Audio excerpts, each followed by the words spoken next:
एक प्रश्न है, मैंने अपनी दोनों आँखों को अपने आईब्रो के बीच में मध्य में बहुत ज़्यादा देर तक फोकस किया तो यहाँ पैल्पिटेशन बढ़ गई।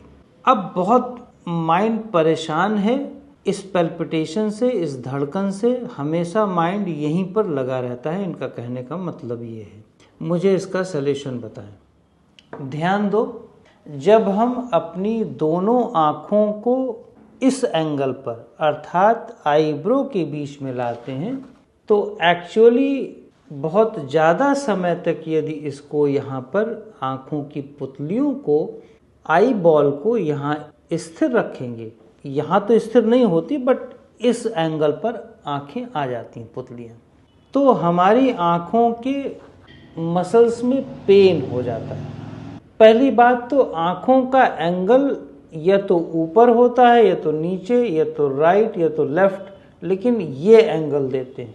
अच्छा है, पर थोड़ी देर के लिए हो जाए समझ में आता है, लेकिन जब आप आवश्यकता से अधिक समय तक आप उसे टिकाए रखते हैं तो हमारी मसल्स में दिक्कतें होती हैं। दूसरा, आप पहले से ही एक ऐसी परसेप्शन बनाए हैं कि यहाँ पर कोई ऐसी ज्ञान वाली चीज़ें हैं कि आप शायद उसे देखेंगे तो फट जाएगा और वहाँ से ज्ञान टपकने लगेगा, ज्ञान पैदा हो जाएगा। तो पहली बात तो ये मूर्खता छोड़ दें। दूसरा कि जब आपका माइंड आँखों के थ्रू इस जगह पर ज़्यादा देर तक फोर्सफुली लगता है, ध्यान दो, फोर्सफुली लगता है, जिसमें फिजिकल फोर्स है, जिसमें सेंसुअल फोर्स है, तो धीरे धीरे जब आप इस जगह पर एकाग्र करते हैं तो यहाँ पर स्ट्रेस बिल्डअप होने लगता है। अब ये जो सलाह देते हैं वो चूँकि प्रैक्टिस तो किए नहीं तो सलाह देने में क्या है। अब ज़्यादा देर तक जब आप इस जगह पर स्टे रहते हैं तो स्ट्रेस बिल्डअप हो रहा है। स्ट्रेस कहाँ पे बिल्डअप हो रहा है? आपकी आँखों में, आपके इस एरिया पर, यहाँ तक कि आप यही नहीं किसी और के भूमध्य को, किसी और दूसरे व्यक्ति के या किसी एक चित्र के आईब्रो के बीच में थर्ड आई पर ज़्यादा देर तक देखोगे तो आपके स्वयं के अंदर स्ट्रेस बिल्डअप होने लगेगा। आएगा तो यहीं पे ना, आप इसी को उल्टा रिफ्लेक्ट होता है। जो चीज़ आप बाहर देख रहे हो वो चीज़ें आपके अंदर खुद घटित होने लगती हैं। ये नेचुरल है। तो जब आप स्ट्रेस बिल्डअप करने लगते हैं तो आपकी जहाँ पे स्ट्रेस बिल्डअप करने लगेंगे वहाँ पे हार्ट बीट बजने लगेगी, ज़्यादा बढ़ने लगती है। अब आप इतना ज़्यादा स्ट्रेस बिल्डअप करते हैं, वो ज्ञान के शायद वहाँ पे कोई ज्ञान रूपी बंडल है वो फटेगा, तो आप ये परसेप्शन पहले ही बनाए हैं, इसीलिए तो वहाँ देख रहे होते हैं। तो धीरे धीरे आपका माइंड हर समय उसी बीट पर, उसी पल्स को फील करने लगता है। अब प्रॉब्लम क्या आती है कि अब आपको वो इरिटेट करने लगा, क्योंकि नॉर्मल रूटीन में जो नॉर्मल वर्क कर रहे हो उस समय भी वो बीट, वो अनकंफर्टेबल सिचुएशन बनी हुई होती है। समस्या अब आती कहाँ पे कि अब आपका व्यवहार भी गया, अब आपका माइंड आधा यहीं पे लगा है, आधा बाहर लगा है, न कहीं फुल काम कर पा रहे हो आप। अब ज्ञान और एनर्जी छोड़ दो, अब आप बचने बचाने के चक्कर में आ जाते हो कि कैसे बचें, अपने आप को बचाएं।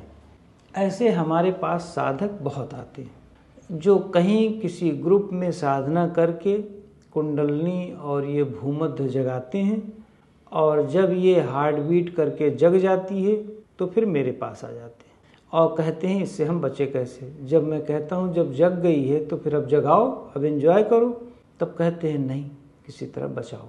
एक्चुअली अब आपको चाहिए कि आप अपनी प्रैक्टिकल साधना इतनी करो, इतनी बेहतर करो कि आपकी मसल्स रिलैक्स हो जाए।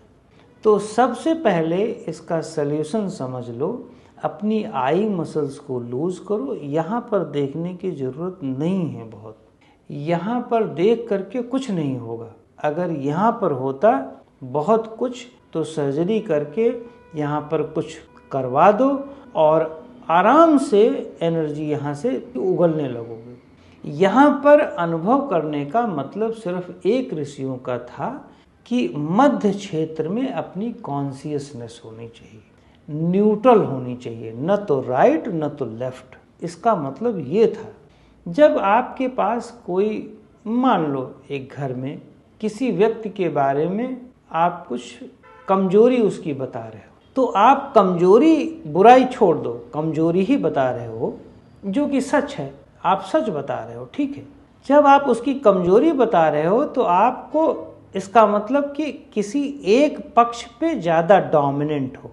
जब आप उसके दूसरे पक्ष को, ऐसा तो है नहीं कि पूरी तरह से कमजोर ही है वो, रावण के अंदर सारी बुराई नहीं थी, ज्ञानी भी उसको हम कहते हैं ना, तो उसके पॉजिटिव साइड को, जो उसको इम्प्रूव कर रही है, जो उसके अंदर कुछ बेहतर है, उसको भी आप ला के खड़ा करते हो। वो इसलिए खड़ा करते हो क्योंकि आप न्यूट्रल हो जाओ, आपको उससे कोई मतलब नहीं है, क्योंकि आपको कोई न कोई विचार करने के लिए चाहिए, आदमी या वस्तु, किसी के बारे में आप, क्योंकि अपने बारे में तो विचार करते नहीं, नॉर्मल ह्यूमन बीइंग, तो दूसरे के बारे में करता है।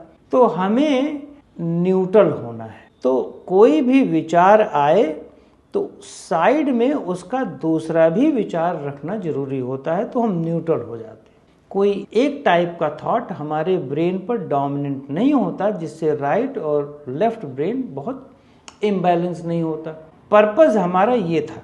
हठ योग में इस जगह पर इसलिए फोकस कराया गया कि हमारा नाड़ी तंत्र, ये मध्य वाला नाड़ी तंत्र जब एक्टिव हो जाएगा तो हम ज़्यादातर न्यूट्रल स्टेट में रहते, कि ज़्यादा किसी की बुराई वाले स्टेट में नहीं रहते, अपने काम में मस्त रहते हैं, ज़्यादा पॉजिटिव और नेगेटिव थॉट के चक्कर में नहीं रहते। तो इसको कैसे करें? बस अपनी आई मसल्स को लूज कर दें और माथे को लूज कर दें, माथे को रिलैक्स कर दें। अगर हम अपनी फेशियल मसल्स को, माथे को और आई मसल्स को लूज और रिलैक्स करने में कामयाब हो गए, केवल इतना ही दिन भर कर लें, थर्ड आई को देखने की जरूरत नहीं, अपने आप से वो देखे दिखाइए। आप न्यूट्रल रहोगे, आप सेंट्रलाइज्ड रहोगे, आप सेंटर में रहोगे, क्योंकि आप रिलैक्स्ड हो। आप किसी से बोल रहे हो तब भी फेशियल मसल्स रिलैक्स है, आप तनाव में नहीं हो। और चाहिए क्या आपको? यहाँ पे कुछ रखा नहीं है, ये मत सोचो कि यहाँ के अंदर कुछ रखा हुआ है, ये है हड्डी। आपकी कंसंट्रेशन बढ़ाने की ये सब विधि है, लेकिन वात डोमिनेंट, कफ डोमिनेंट और पित्त डोमिनेंट में जो एक्सट्रीमिस्ट होते हैं, वो लोग जब यहाँ देखने लगते हैं तो उनको लगता है, कंसंट्रेट करने लगते हैं तो उनको लगता है कि शायद यहाँ कुछ भरा भरा आया है ज्ञान, और वो बॉक्स पे हथौड़ा मारेंगे तो वो खुल जाएगा और भर भरा के सब बाहर निकल आएगा। ऐसा कुछ नहीं होता, रोग और आएगा। मूर्खता की साधना मत करें, फेशियल मसल्स को रिलैक्स करें। बात करते समय, काम करते समय, भोजन करते समय पसीने छोड़ रहे हो, बात करते समय थूक बाहर निकल रहा है, बात करते समय आप इतनी वॉल्यूम में तेज बात कर रहे हो, ये सब देखो। आपको कर्म करते समय आपकी फेशियल मसल्स कितनी रिलैक्स्ड है, ये वॉच करो, ये ऑब्जर्व करो। अगर वो रह गया, वो कर लिया, तो बस ये सब करने की ज़रूरत नहीं है आपको।